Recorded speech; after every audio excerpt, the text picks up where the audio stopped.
Hey everyone, you are listening to Sacred and Profane Love, a podcast in which philosophers, theologians, and literary critics discuss their favorite works of literature and poetry and how they can help us to think about love, happiness, and meaning in human life.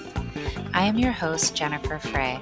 I am Assistant Professor of Philosophy at the University of South Carolina, and I'm co-PI of the Virtue, Happiness, and Meaning of Life project, which, along with this podcast, is generously supported by the John Templeton Foundation.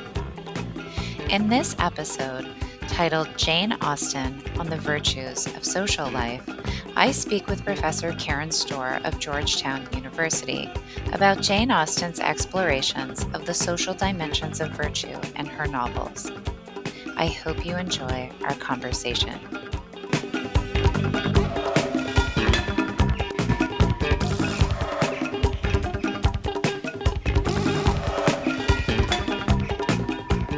I am very pleased to have Karen Stohr with me on the podcast this morning.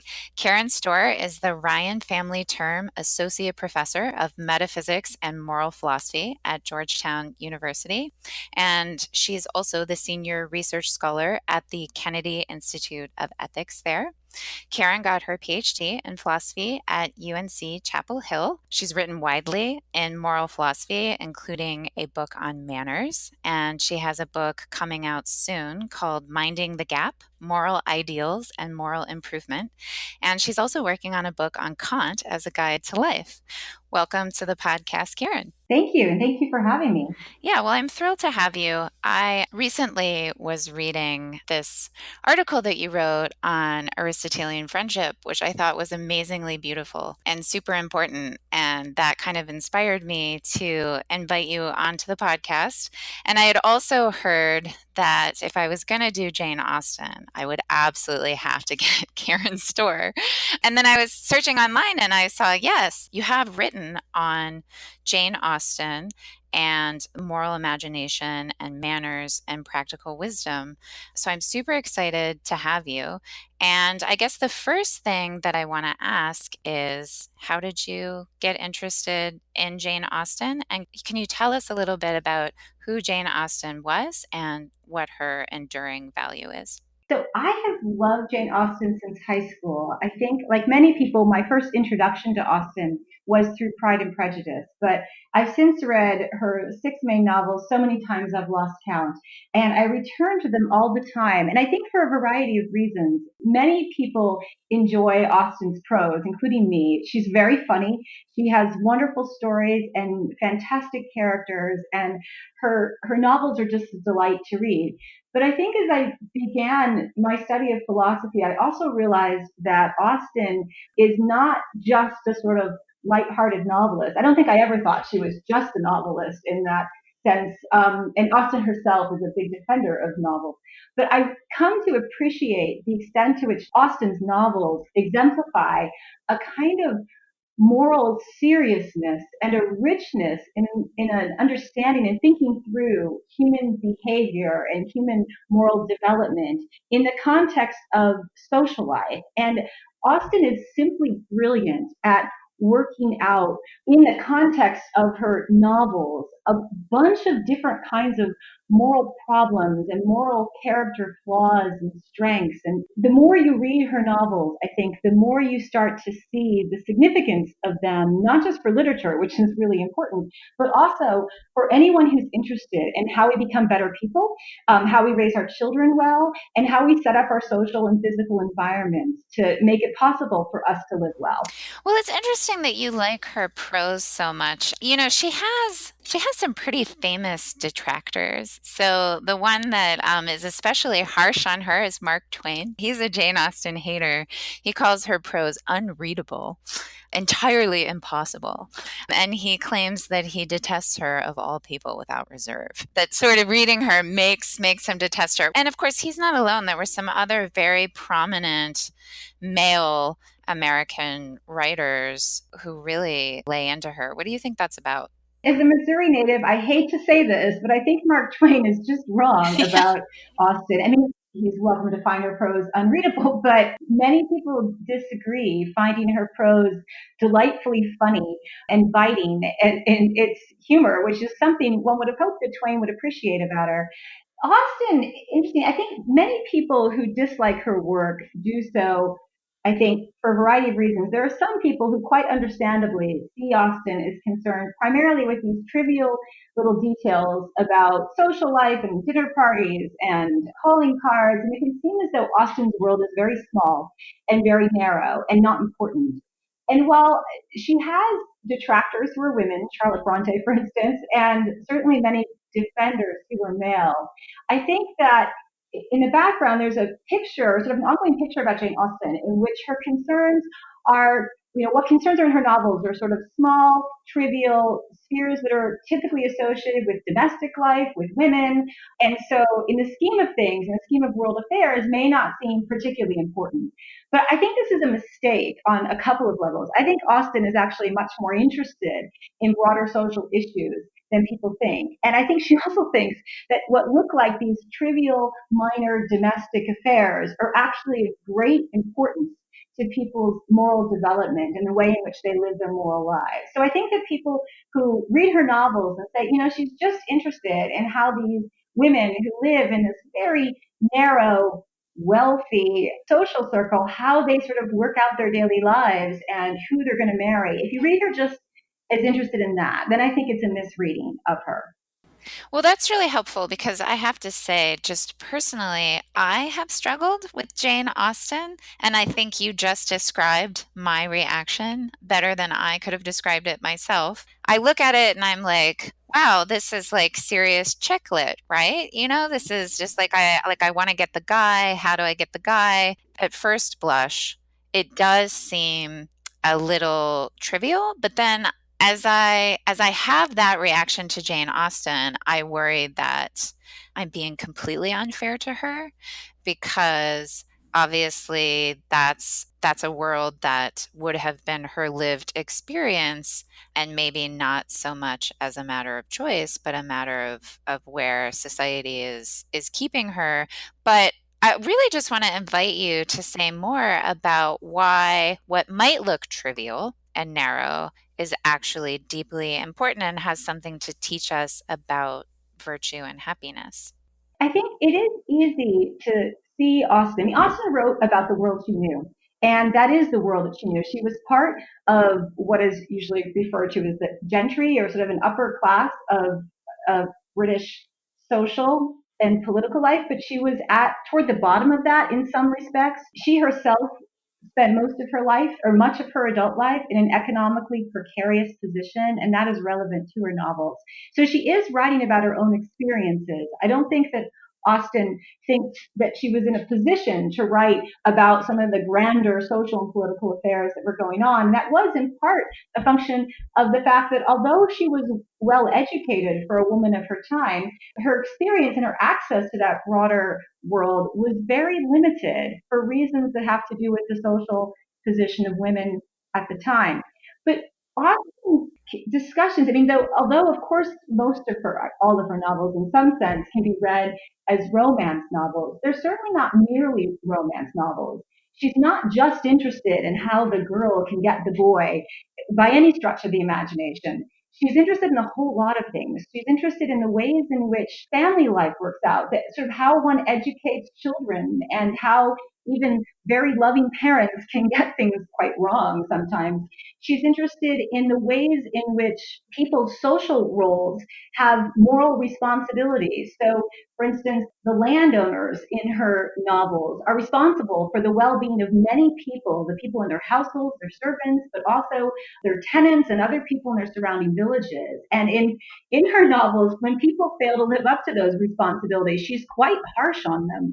She also engages in a lot of critiques of existing social structures about the ways in which land and property are distributed, and particularly about the economic and social vulnerability of women in her novels. Because in many of her novels, the female characters, so there's nearly always some female characters who, while still very well off in comparison to most of the women of her day, were nevertheless dependent in ways that they couldn't do anything about. They were dependent on marriage for their economic sustenance or on their family members, and they were not in a position to do much about their circumstances. And Austen is very clear in her critiques of the ways in which when people fail with respect to their responsibilities to people who are dependent on them, that that's a very significant and serious moral failure. I think that Austen does an awful lot with what looks like that kind of narrow social world and those trivial concerns. And what she does has repercussions that go well beyond the drawing rooms and the dining rooms and the ballrooms that people associate with her novels. Because whatever is going on in those rooms is reflecting a broader social structure that has significant moral implications. So there is, I think, actually quite a lot of social critique going on in her novels. But apart from that, Austen, I think, also wants to emphasize that this sphere that people might dismiss as being insignificant or unimportant is not at all. She also wants to elevate the moral importance of the domestic sphere in a way that might be seen by many, I think, contemporary thinkers as nevertheless still being really narrow in the sense that it gives women a space in the domestic sphere, but that's all. But Austen really does emphasize the importance of that sphere for both men and women in terms of their moral formation and moral development, and also I think their moral possibilities. What we can do and what we can become is very much a function of the environments in which we find ourselves. And Austen points out, which is almost certainly true, that the environment of a home in which we live and the homes of our friends and family members that we visit plays an enormous role in how our moral lives go. Right. Well, that all sounds very deeply Aristotelian because, It does. Aristotle teaches about virtue that it's habituation and it takes time and you have to be raised well. And it's, from Aristotle's perspective, once you have come to form a bad character, it looks pretty hopeless for you, which is why he is so concerned. And I think Plato was concerned as well with, proper moral education. And that would be, well, on one construal, that would be the domestic sphere. And so, regardless of how we think that sphere is gendered, and if she's thinking with that tradition, then it would have incredible importance and value. Is that what she's thinking? I think so. I mean, there's no reason to think that Austen read Aristotle, although perhaps she did. Her father and brothers were highly educated. She's the daughter of a clergyman, and she would have had access to a lot of literature, but it's not clear that it would have been part of her education, at least not directly. On the other hand, I think it's absolutely true that there are a lot of Aristotelian themes running through her novels, particularly about that cultivation of virtue. There's no question that Austen sees the primary responsibility for the cultivation of virtue as lying in it, both parents. She thinks that both mothers and fathers have an enormous responsibility for how their children turn out. And she also thinks that a lot of parents get this wrong. There are a lot of bad parents in her novels. Even parents who love their children, on her view, can get things wrong by focusing on the wrong things or cultivating the wrong habits or failing to cultivate the right habits in their children in a lot of interesting ways. One of the things that's really quite fun, I think, about Austen's novels for those of us that are interested in Aristotelian virtue and vice is that her characters, there's some pretty vicious characters in her novels, but there's a lot of people who are, more or less good people, but have some definite moral flaws. So there's kind of like to think of sort of a lot of shades of virtue and vice in her novels that enable us to see how even sort of minor variations in people's moral sensibilities and moral capacities can have a pretty big effect on how their lives go and how the lives of people around them go. So there's certainly an emphasis on the ways in which relationships in the family and relationships among friends and siblings, and also in romantic relationships, how those relationships influence and shape our characters. And there's also an emphasis, which I think is really interesting and in some ways very contemporary in Austen, on not just the ways in which other people affect our moral characters, but the ways in which our social and physical environments shape the possibilities. Austen's emphasis on social roles and how those things pertain to social class is one of the things that a lot of people find kind of irritating or maybe now irrelevant about our novels. Because you may think, well, we don't live anymore in a society in which, it matters who goes in first to dinner or who introduces themselves to each other, because we don't, certainly not in the US, but also not in contemporary UK either. We just don't have a world in which these things seem to matter. And so it might look as though Austen is emphasizing too heavily all these social roles that people are occupying. But I think that to see that, I mean, of course, the actual social roles that she's talking about are anachronistic.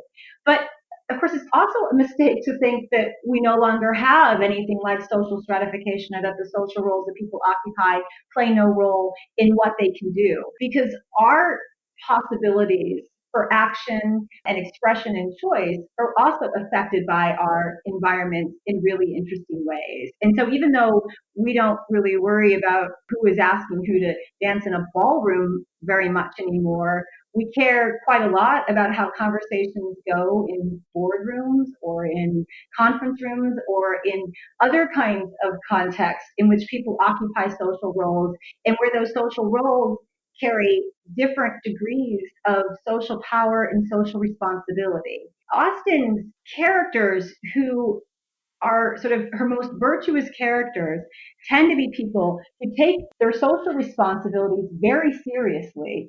They are not caught up in the external trappings of their social roles. She's quite hard on characters who mistake high social position for good moral character. Austen thinks those things do not travel together. Right. Some of the most virtuous characters are actually comparatively poor. But she also recognizes that if someone is not conscious of the role that they're playing in a social situation, that they're likely to get things wrong. And so there's a sort of constant reminder in Austen's novels that whatever situation we're in, we need to be in a position to take up the social responsibilities of the role that we're occupying in that situation, that I think is really interesting and just as important now as it ever was.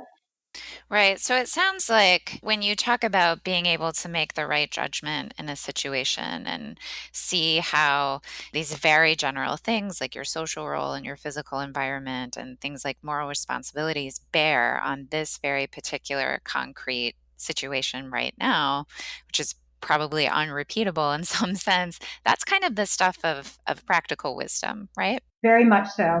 I think Austen's best character, most virtuous characters, the ones that she is putting forward as the closest thing to exemplars of virtue. So people like Anne Elliot in Persuasion, or George Knightley in Emma, or the Gardners in Pride and Prejudice, are people who have an excellent sense, not just of what matters from a moral standpoint in general, but how to sort of make that manifest in the particular situation that they're in.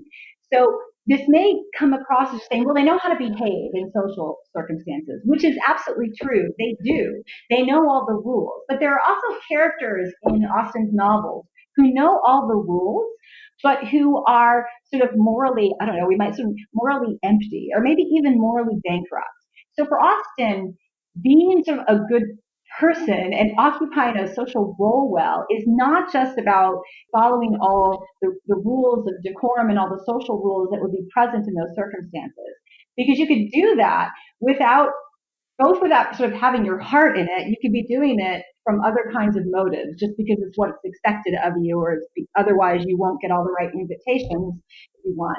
Or you could be doing it from a kind of deeper moral sensibility and a capacity to make judgments. And one of the things that's striking about Austen's characters who seem to exemplify practical wisdom is that they don't have a kind of slavish obedience to social norms or social rules, because they recognize that sometimes following those rules, will end up making things worse in some respect. And so her best characters, the ones who exemplify practical wisdom, tend to be characters who can see correctly what kind of situation they're in and can modify what they're doing in ways that will turn or transform situations into what they should be.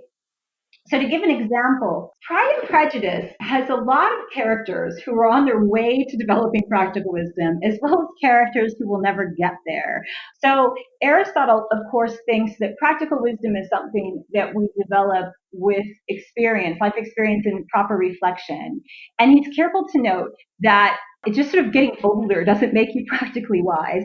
But nevertheless, we would expect that younger people are less likely to have practical wisdom than their older counterparts.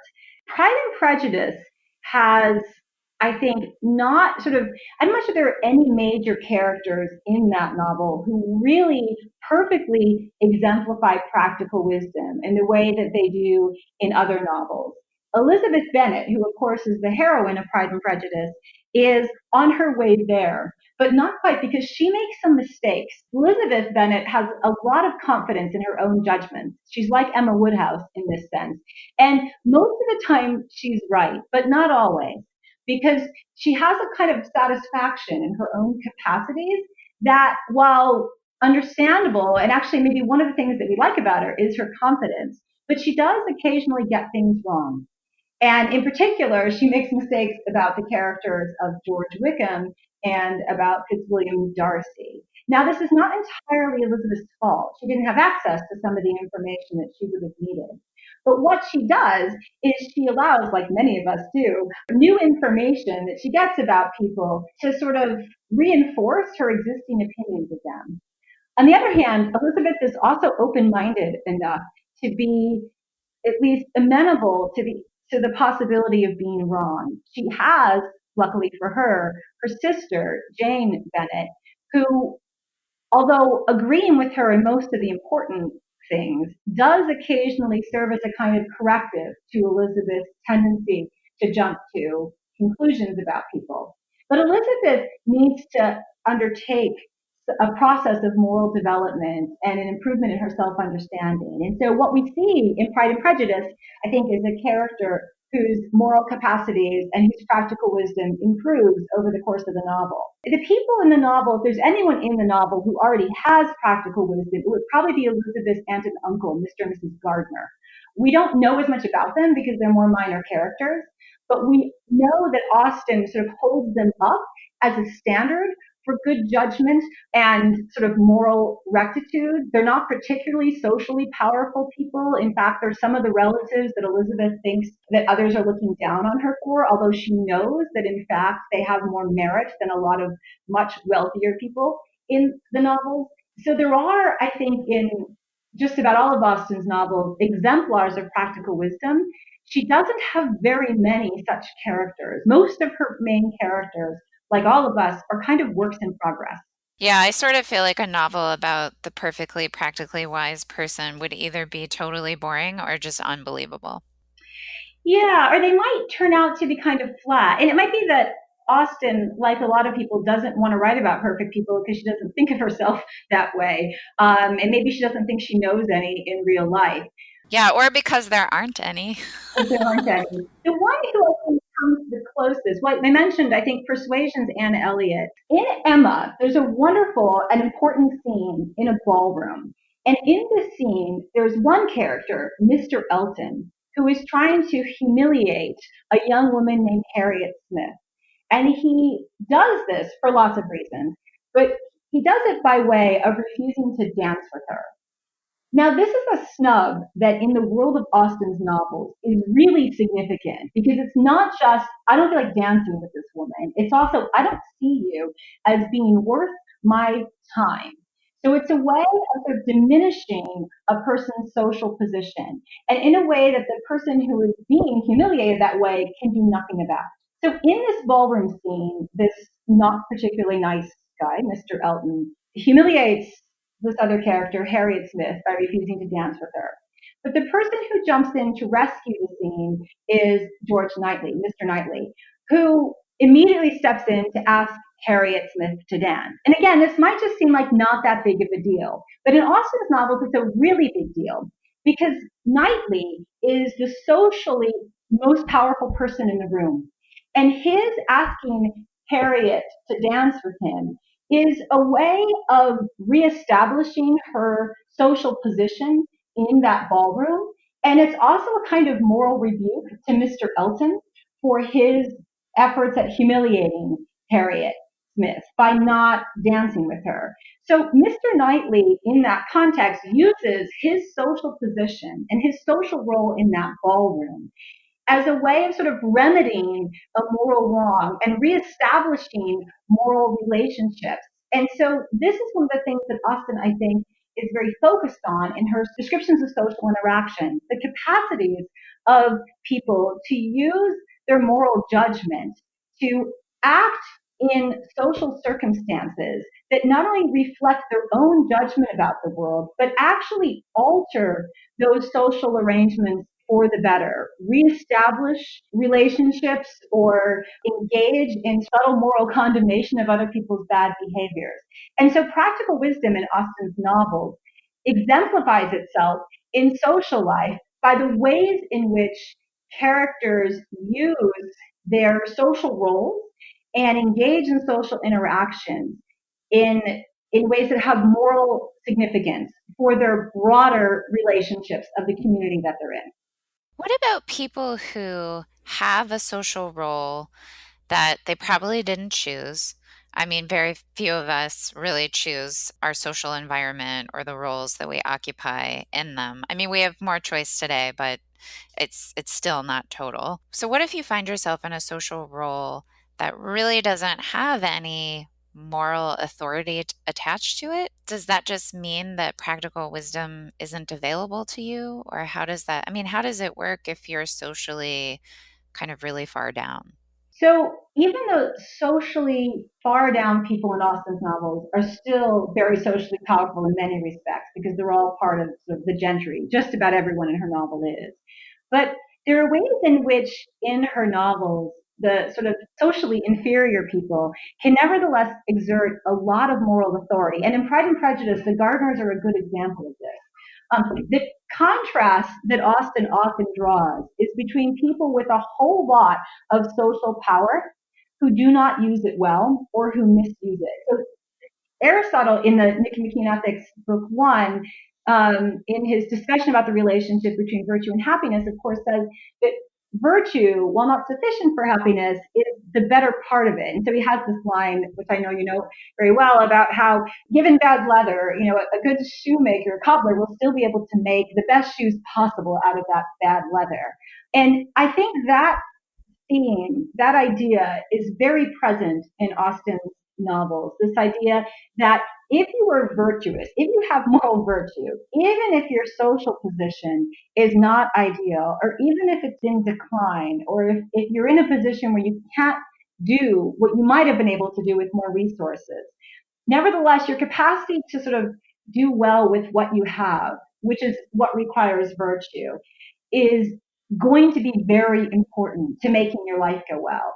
So many of Austen's wealthiest and most powerful characters are often also some of her most morally bankrupt ones. So in Pride and Prejudice, Lady Catherine de Bourgh is a great example of this. She's a very powerful woman and she takes her social role quite seriously, but she gets it really wrong. She's a really awful person. She's arrogant, she's interfering, she's inclined to sort of run roughshod over everybody else's interests. And so there's nothing about her social position that we're supposed to think is good for her, much less good for everybody else.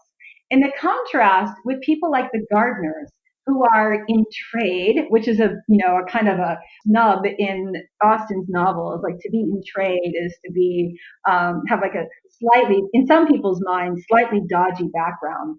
But the Gardners, who again are Elizabeth Bennet's aunt and uncle, are morally virtuous people, and they're certainly not poor, but they don't have a lot of social status. But they serve as a really important moral force in the novel because we know that they have good judgment and that they will always do well in the circumstances that they're in. And it's no accident that when the Gardners and Elizabeth Bennet meet up with Darcy at his estate in Pemberley, that Darcy likes the Gardners, that he appreciates their merits. And this is one of the things that shows us that Darcy is not the snob that Elizabeth had originally taken him to be. That Darcy's moral judgment is much more nuanced and much better than Elizabeth had granted him credit for. Hmm.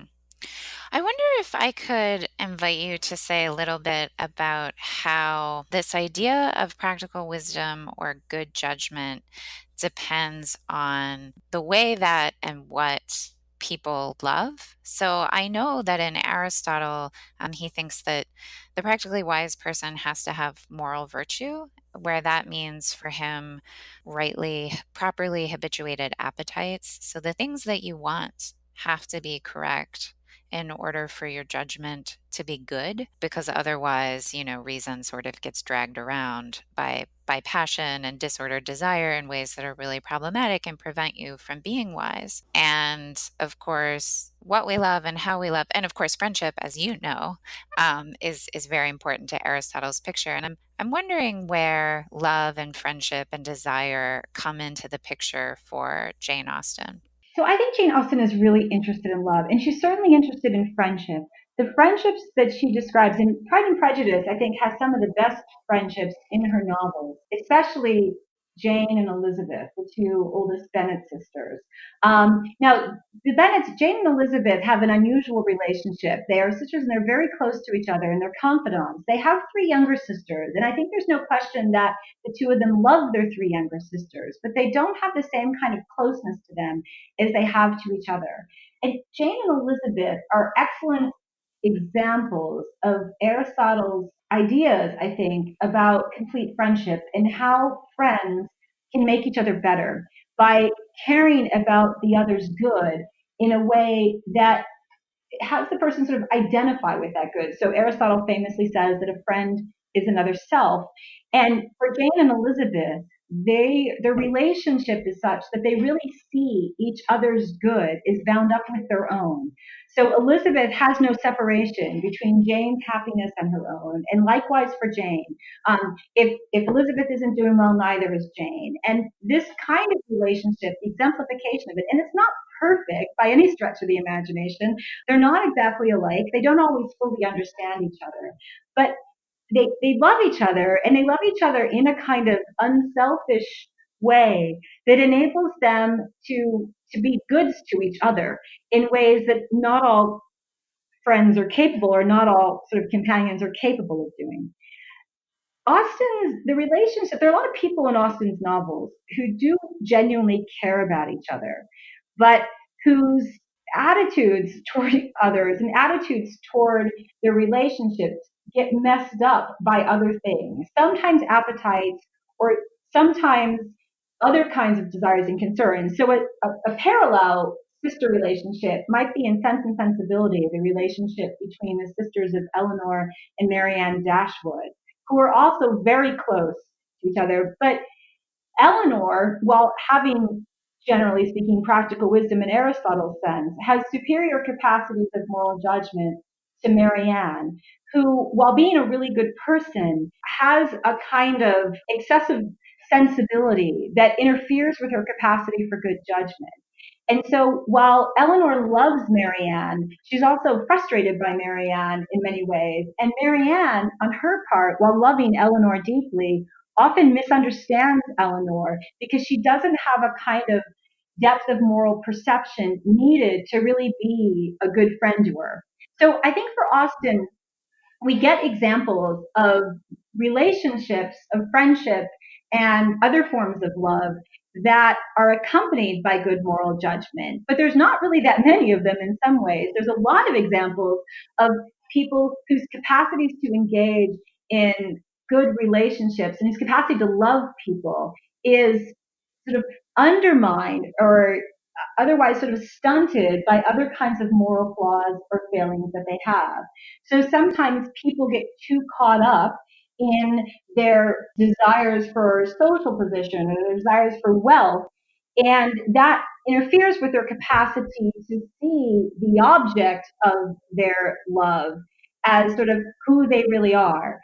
This shows up quite a lot in Pride and Prejudice in the ways in which both the Bennet parents relate to their daughters.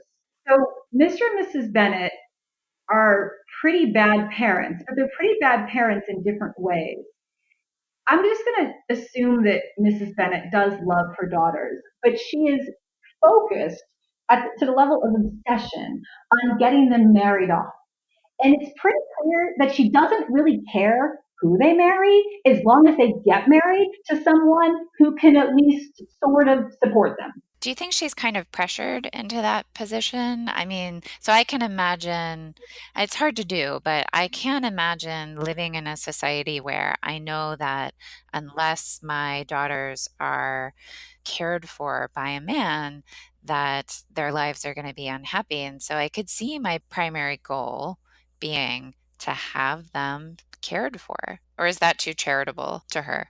I don't think it's too charitable at all. In fact, I think it's actually the right view to take. So the opening scene of Pride and Prejudice, the opening couple of chapters, and with the very famous first line about how it's a truth universally acknowledged that a man in possession of a good fortune must be in want of a wife, is supposed to set this up. This idea, oh, this Mr. Bingley is in the neighborhood. He's single. He has a good income. Let's get him married off, preferably to one of Mrs. Bennet's own daughters. The novel starts with this sort of family interchange about whether Mr. Bennet is going to visit Mr. Bingley, because if he doesn't visit Mr. Bingley, then Mrs. Bennet won't be able to proceed with her plan to get one of her daughters married off to this rich guy who's just moved into the neighborhood. And the way that it's set up, it looks as though Mrs. Bennet is completely ridiculous. Why think that this guy is going to marry one of her daughters just because he's moved into the neighborhood? And she looks so focused on it that she comes off as absurd. But she's not absurd in the sense that she is absolutely right about the economic vulnerability of both her and her five daughters. So the Bennets have no sons, they have five daughters. And they, while well off, are economically unstable. And this, as we eventually learn, is really Mr. Bennet's fault. Mr. Bennet had sort of counted on having a son, but in the absence of a son, their estate, which is a nice estate and brings them a good income, is entailed or will be inherited by the girl's cousins, the Bennet sisters' cousin. And they all know this. They've all known this for years. Their youngest daughter is a teenager. This is not news to them that they're in this situation.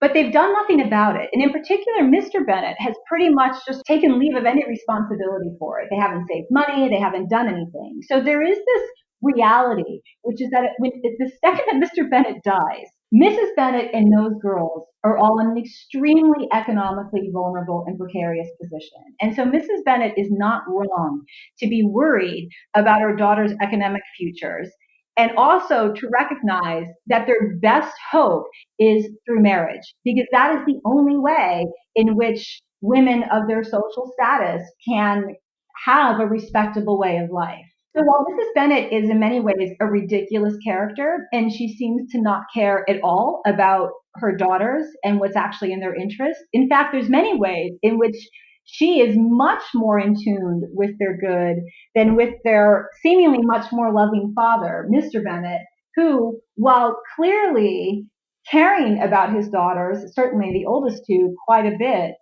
does none of the things that a good parent would do to ensure their well-being after his death. Right. And what do you think? What's the source of that failure in him? Mr. Bennet is an interesting guy.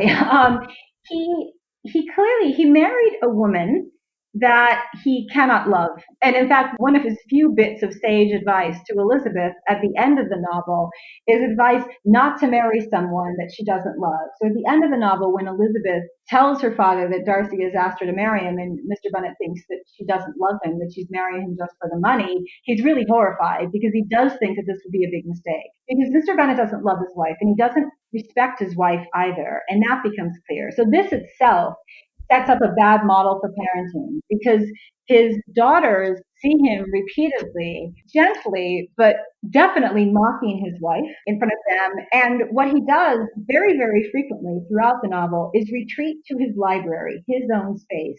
He absents himself from the life of his family and the well-being of his daughters. And in one hand, you might sympathize. Someone might think, well, he's in a house full of women. Their concerns don't necessarily interest him. And he doesn't have to be interested in everything that interests them. But his constant tendency to just sort of throw up his hands and go back into his library and ignore what's going on around him is a serious character flaw in him. It's a failure to live up to his responsibilities as a parent. Now, whether he does this because he's just tired or because he's a serious introvert, I don't know. But I don't think there's any question that Austen means us to see this as a deep moral failing in him. He should be interested. He should be focused on their future, but he's not. I'm a pretty committed Aristotelian, and so I think that part of what it is to become virtuous is to have an exemplar, someone that you can look to, and that extends to our friendships. Like somebody has to model good friendship for you. And I think that it's the job of parents, among other things, to model what married love is, for their children. And that when this isn't being modeled properly, there are all kinds of effects downstream. So, like, the statistics, for example, of people whose parents are divorced, they're twice as likely to themselves be divorced. And, there's a question like, why does that happen? As an Aristotelian, I'm sort of like, well, maybe it's because they didn't have that model, they didn't have that exemplar of proper married love. And it just sparks in my mind this question. Does Austen think, or does it become clear from her novels that she thinks that our ability to engage in these kinds of meaningful, loving relationships depends on practical wisdom? Yes, but depends on there being an exemplar, like someone to look to give you something to imitate. Yes, I think so. I mean, I think we know in Austen's novels, it's evident to us generally who it is that Austen admires and who she doesn't. And I think in all of her novels, there's certainly a number of people who are genuine moral exemplars, but there are also, I think, exemplars of marriages and also of sort of a family lives that we're supposed to see and that heroines can generally see as exemplifying something that is morally valuable in a way that enables them to see this as being something that's worth pursuing. So in Pride and Prejudice, we discussed, I think that's the Gardeners. In Emma, I think it's probably the Westons. In Persuasion, which I think has one of the most wonderful examples of this, it's the Harvilles. So this is a couple. They might be some of the least well off people we ever meet in an Austen novel. So in Persuasion, which is the last of Austen's six novels, we see perhaps Austen's most severe social critique of not of wealthy landowners who pay no attention to their moral and social responsibilities, but also of relationships that are just sort of really messed up in important ways. People who are much too focused on power and position and making alliances than they are on creating really loving, virtuous relationships with their spouses and modeling those for their children. And so in Persuasion, we have the heroine, Anne Elliot's father, who is a deeply vicious person, but she also has this model of some people that she encounters, some friends, as Captain and Mrs. Harville, who have very little money. Captain Harville has been injured in the war, and so he's very ill. But they are incredibly warm and hospitable and generous people. And so we can often tell a lot, I think in Austen's novels, about someone's moral character when we enter into the physical space that they are responsible for. So there are a lot of great houses in Austen's novels, some of which are very forbidding, but also sort of morally, I don't know, maybe morally empty places because the people who occupy them aren't capable of creating spaces in which good relationships and good family life can occur. So in Pride and Prejudice, Lady Catherine de Bourgh has this very grand house, but it's a horrible place that nobody in their right mind would want to spend much time in if they had any alternative. And then the Harvilles in Persuasion, you have this tiny little house it's filled with children and things, and it's also filled with tremendous happiness and ingenuity and hospitality. And so I think in Austen's novels, there are people who are themselves morally virtuous and who care about creating environments for people that they love, the family members who live there and the people who come into their homes are able to create welcoming and warm spaces for others. And I think that it's for Austen's characters to be in, and this is maybe most apparent in Mansfield Park, which is actually probably my favorite of Austen's novels. It's not everybody's favorite. In fact, for many people, it's their least favorite. But I think this is a novel in which this theme, this relationship between someone's moral virtue and moral capacities and the physical space they create is really apparent because people who can do this well create spaces in which people can feel at home and people can flourish and thrive and sort of engage their moral possibilities. And in households where that doesn't happen, whether it's because the relationship, the marriage relationship is a bad one, or because there is insufficient attention to the sort of the needs of the people who live there or visitors, places where that doesn't happen are going to be inhospitable for moral development. So I think for Austen that the moral exemplar is in the person, but it's not just in the person. It's also in the way in which they can create spaces, social and physical spaces that enable other people to flourish as well. So we're a bit running out of time, and so I just want to ask you, one, is there anything else about Austen's novels that you want to note? And two, I wanted to invite you to maybe give us an idea about how we can be better readers of Austen. So I think I'm one of the problematic people that doesn't read Austen well. So in part, I'm asking for myself, but also I think young people, how can young people get into, especially young women, approach and get into the novels of Jane Austen? I think it can be hard for people to see themselves in Austen's novels, given how remote Austen's characters and their lives may seem for us. And so I think it does take, like many novels do, a sort of openness or a willingness to try to engage in her novels, engage with her characters and in their lives on their terms. And in order to do that, one has to be open to the possibility that these interactions in ballrooms and these discussions about hats and things could actually have a moral significance beyond what it seems on the surface. And so I would say that the things that interest me most, that I enjoy so much about Austen's novels, is I think the ways in which we can see people's characters revealed and expressed sometimes in very small matters. You can tell a lot. I mean, we often think of you can tell a lot about someone's character, I think, by watching the way that they interact with the wait staff in a restaurant. I think many of us have had the experience of thinking that someone who we thought was perhaps a really good person in seeing sort of the way in which they are when things get a little difficult or when things don't go quite their way, that we can see maybe something more is going on here. And I think there's a great deal of that in Austen's novels. You know, you can watch, she has some wonderful scenes where we see someone's behavior in a social circumstance that tells us a lot about their characters. And I think also recognizing that Austen's concerns go much beyond rules about um, how tea is to be served. It's much more significant than that. What she is interested in is how we can become better people and live well in whatever our social circumstances are. And to the extent that we have control over those circumstances and the circumstances as they affect other people, we ought to exercise that control so as to create social and physical environments in which moral growth and development is possible. And that's a theme that's as relevant as it ever was.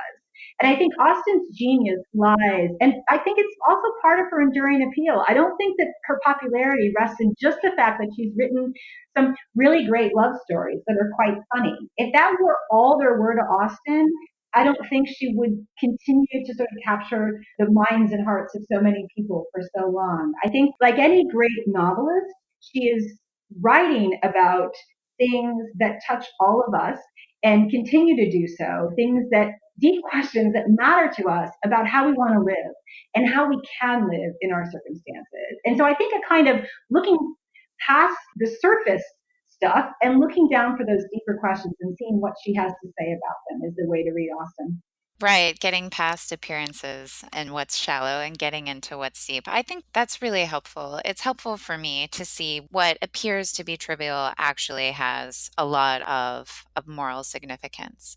So I think we'll leave it there just for matters of time. But thank you so much, Karen. This was really great. Thank you, Jen.